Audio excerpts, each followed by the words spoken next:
Hello കുട്ടീസ്, welcome back to Xylem Learning. നിങ്ങളുടെ സ്വന്തം അരുണിമ മിസ് ആണ്. എക്സാമിന് ഇപ്പം വളരെ കുറച്ച് മണിക്കൂറുകൾ മാത്രമേ ബാക്കിയുള്ളൂ എന്ന് നമുക്ക് പറയാം അല്ലേ. അപ്പൊ എല്ലാവരും നന്നായിട്ട് തന്നെ പഠിക്കുന്നുണ്ടെന്ന് വിചാരിക്കുന്നു. GK-യിലുള്ള വളരെ ഇമ്പോർട്ടന്റ് ആയിട്ടുള്ള കുറച്ച് ക്വസ്റ്റ്യൻസ്, GK എന്ന് മാത്രം ആക്കണ്ടാൽ EVS-ലാണെങ്കിലും നിങ്ങൾക്ക് ആവശ്യമുള്ള കുറച്ച് ചോദ്യങ്ങളുമായിട്ടാണ് മിസ് വന്നിരിക്കുന്നത്. അപ്പൊ നമുക്ക് എന്ത് ചെയ്യാം, നേരെ ക്വസ്റ്റ്യനിലേക്ക് കടക്കാം കേട്ടോ. അപ്പൊ പുതിയ പാറ്റേൺ അനുസരിച്ചുള്ള ചോദ്യങ്ങൾ തന്നെയാണ്. വേഗം ഈ ക്വസ്റ്റ്യൻ ഒന്ന് നോക്കിക്കേ. ഇന്ത്യയിലെ സംസ്ഥാനങ്ങളെ സംബന്ധിച്ച് ശരിയല്ലാത്ത ജോഡി ഏതാണെന്നാണ്.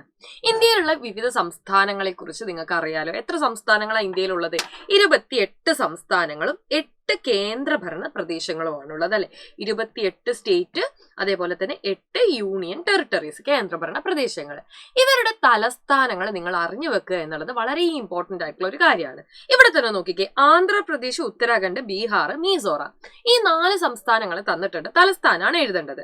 നോക്കിക്കേ, മിസോറാം ഐസ്വാൾ ആണ്, ബീഹാർ പാറ്റ്നയാണ്, ഉത്തരാഖണ്ഡ് ഡെറാഡൂണും ആണ്. ഇത് മൂന്നും ശരിയാ. പക്ഷെ ആന്ധ്രാപ്രദേശിൽ എന്താ സംഭവിച്ചിരിക്കുന്നത്? ആന്ധ്രാപ്രദേശിന്റെ തലസ്ഥാനം ഹൈദരാബാദ് എന്നാണ് ഇവിടെ കൊടുത്തിരിക്കുന്നത്.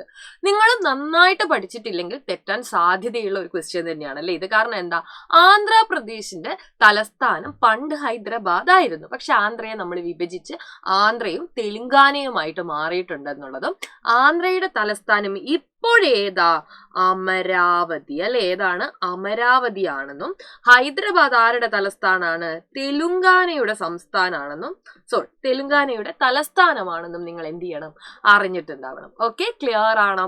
അപ്പൊ ആന്ധ്രയുടെ തലസ്ഥാനം ഏതാണ്? അമരാവതിയാണ്. അതേപോലെ തെലുങ്കാന എന്ന് പറയുന്നത് എന്താണ്? പുതിയൊരു സ്റ്റേറ്റ് ആണ്. ആ സ്റ്റേറ്റിന്റെ തലസ്ഥാനമാണ് ഇപ്പോൾ ഹൈദരാബാദ് അല്ലെ. നമ്മുടെ രാമോജി ഫിലിം സിറ്റി ഒക്കെ നിങ്ങൾ കേട്ടിട്ടുണ്ടാവും, സിനിമ ഷൂട്ടിംഗ് ഒക്കെ നടക്കുന്നത്. അതൊക്കെ എവിടെയാണുള്ളത്?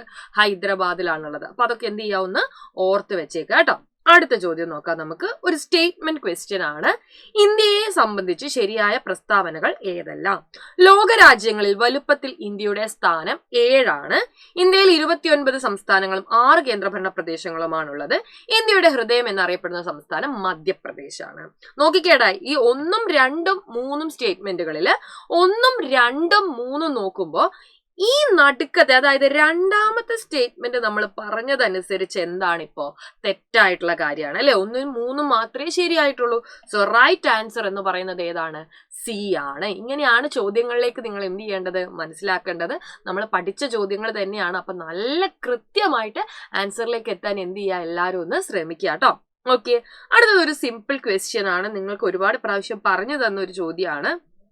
ക്വസ്റ്റ്യൻ ഇതാണ്: സെന്റ് തോമസിന്റെ കേരളത്തിലേക്കുള്ള വരവിനെ തുടർന്നുണ്ടായ സംഭവങ്ങളുമായി ബന്ധപ്പെട്ട കലാരൂപം ഏതാണ്? Saint Thomas. അപ്പൊ നിങ്ങൾക്ക് ഇനിയിപ്പോ അറിയില്ലെങ്കിൽ അല്ലെ, സെന്റ് തോമസ് എന്ന് പറയുമ്പോൾ അദ്ദേഹത്തിന്റെ വരവിനെ തുടർന്നുണ്ടായ സംഭവങ്ങളുമായി ബന്ധപ്പെട്ട കലാരൂപമാണ് ചോദിച്ചിരിക്കുന്നത്. അപ്പൊ ഏതാണ് ആ കലാരൂപം? ഏതാണ്? ക്രിസ്തു മതവുമായി ബന്ധപ്പെട്ട ഒരു കലാരൂപം എന്ന് മനസ്സിലായല്ലോ. ഏതായിരിക്കും അപ്പൊ? ഉത്തരം മാർഗം കളിയാണ്. ഏതാണ് കുട്ടികളെ? ഉത്തരം മാർഗം കളി. നമ്മൾ ഇങ്ങനെയാണ്, ചിലപ്പോൾ നിങ്ങൾക്ക് അറിഞ്ഞുകൂടെങ്കിലും ചിലപ്പോൾ ക്വസ്റ്റ്യൻ്റെ അകത്ത് തന്നെ നിങ്ങൾക്ക് കണ്ടുപിടിക്കാൻ പറ്റും. ഇപ്പൊ ഇത് അറിയാത്ത ഒരാളാണെങ്കിൽ അല്ലെ, സെന്റ് തോമസ് അപ്പൊ കേരളത്തിലേക്ക് വന്നിട്ടുള്ള ആളാണെന്നൊക്കെ അറിയുന്ന ആളാണെങ്കിൽ പോട്ടെ, ഈ സെന്റ് തോമസ് എന്ന് കേൾക്കുമ്പോൾ തന്നെ അല്ലെ ഒരു ക്രിസ്തുവിന്റെ അല്ലെങ്കിൽ ഒരു ക്രിസ്തു മതത്തിൽ ബന്ധപ്പെട്ട ഒരാളുമായിട്ട് തോന്നുന്നില്ലേ നിങ്ങൾക്ക്? അപ്പൊ അത് ആരായിട്ട് നമുക്ക് പഠിക്കുന്നത് അല്ലെ, ക്രിസ്തീയ മതവുമായിട്ട് ബന്ധപ്പെട്ട് നമ്മൾ പഠിക്കുന്ന ഒരു കലാരൂപം എന്നോ അല്ലെങ്കിൽ ക്രിസ്തു മതവുമായിട്ട് ബന്ധപ്പെട്ട് നമ്മൾ പഠിക്കുന്ന കലാരൂപങ്ങളിൽ ഏതാണ്? മാർഗം കളി അല്ലെ. യെസ്. അപ്പൊ പോർച്ചുഗീസ്, നേരെ തിരിച്ചു ചോദിക്കുകയാണ്, പോർച്ചുഗീസ് വരവിനെ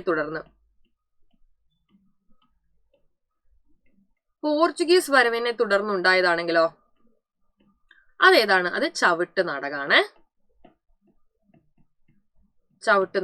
അപ്പൊ നമ്മൾ പഠിച്ച ക്വസ്റ്റ്യൻ ആണ്, പക്ഷെ കുറച്ചും കൂടെ ഒന്ന് അപ്പർ ലെവലിലേക്ക് ചോദിച്ചു കഴിഞ്ഞാൽ പോർച്ചുഗീസ് വരവിനെ തുടർന്നുണ്ടായത് ഏതാണ്? അത് ചവിട്ടു നാടകമാണ് എന്നുള്ളതും കൂടെ ഒന്ന് ഓർത്ത് വെക്കുക. അപ്പൊ വളരെ സിമ്പിൾ ആയിട്ട് നമ്മൾ കുറച്ച് ചോദ്യങ്ങൾ പഠിച്ചതാണ്. എല്ലാവർക്കും ഓർമ്മയുണ്ടാവുമെന്ന് വിചാരിക്കുന്നു. ഇനി ആകെ കുറച്ച് മണിക്കൂറുകളേ ഉള്ളൂ. പഠിച്ചതൊന്നും കൂടെ എന്ത് ചെയ്യുക, റീവിസിറ്റ് ചെയ്ത് നോക്കുക, റിഫ്രഷ് ചെയ്ത് നോക്കുക അല്ലെ. ഇതൊക്കെയാണ് നിങ്ങൾക്ക് ചെയ്യാനുള്ള സമയം എന്ന് പറയുന്നത്. അപ്പൊ എന്ത് ചെയ്യുക, നല്ല ഉഷാറായിട്ട് എന്ത് ചെയ്യുക, പഠിക്കുക. ഓൾ ദി വെരി ബെസ്റ്റ് മക്കളെ. See you in the next video. By.